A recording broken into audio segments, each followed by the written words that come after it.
திருவள்ளுவரின் வழியில் வாழ்ந்து வாழ்வின் உன்னத நிலையினை அடைய திருக்குறளோடு நாம் என்னும் இந்த நிகழ்விலே இணைந்திருக்கின்ற உங்கள் அனைவருக்கும் முதற்கண் வணக்கம். குறள் எண் 308, அதிகாரம் வெகுளாமை.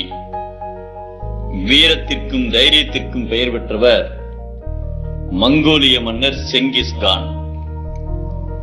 பல போர்க்களங்களிலும் திக்கு தெரியாத காடுகளிலும் அவர் வளர்த்து வந்த ஒரு பருந்து அவருக்கு வழிகாட்டியாக இருந்து உதவி செய்தது.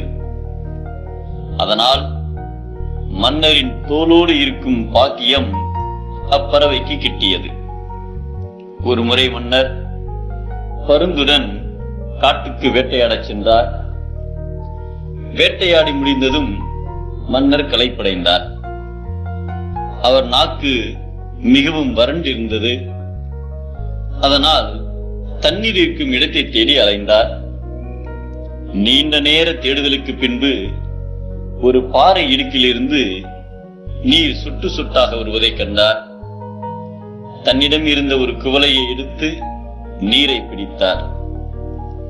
குவளை நிறைந்தவுடன் அதை குடிப்பதற்காக தன் வாயருகே கொண்டு சென்றார். அப்போது பருந்து விரைந்து வந்து குவளையை தட்டி தண்ணீரை கொட்டிவிட்டது. மிகுந்த தாகத்தினால் நாக்கு வறட்சியுடன் இருந்த மன்னருக்கு அடக்க முடியாத கோபம்.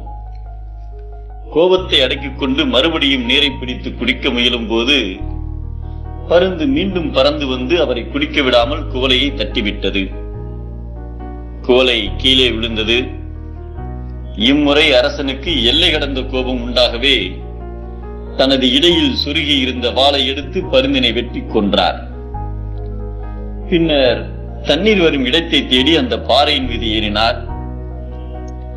அங்கு அந்த தண்ணீரிலே கொடிய விஷப்பாம்பு ஒன்று இறந்து கிடந்ததை கண்டு அதிர்ச்சியுற்றார்.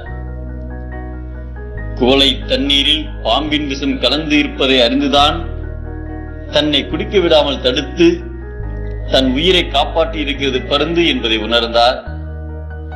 தன் மீது அன்பு கொண்டிருந்த ஒரு ஜீவனை வீணாக இப்படி கொன்றுவிட்டோமே என்று எண்ணி கண்ணீர் வடித்தார்.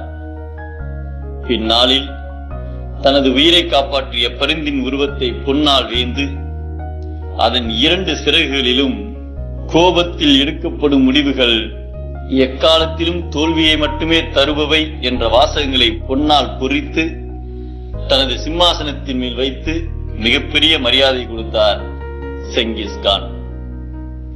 நெருப்பால் சுடுவது போன்ற துன்பங்களை ஒருவர் தமக்கு செய்தாலும் அவரிடத்தில் சினம் கொள்ளாதிருத்தல் நல்லது என்பதை ஈனர் எரி தோய்வண்ணர் இன்னா செய்யினும் புனரின் வெகுளாமை நன்று என்கிறார் நம் தெய்வ புலவர் திருவள்ளுவர்.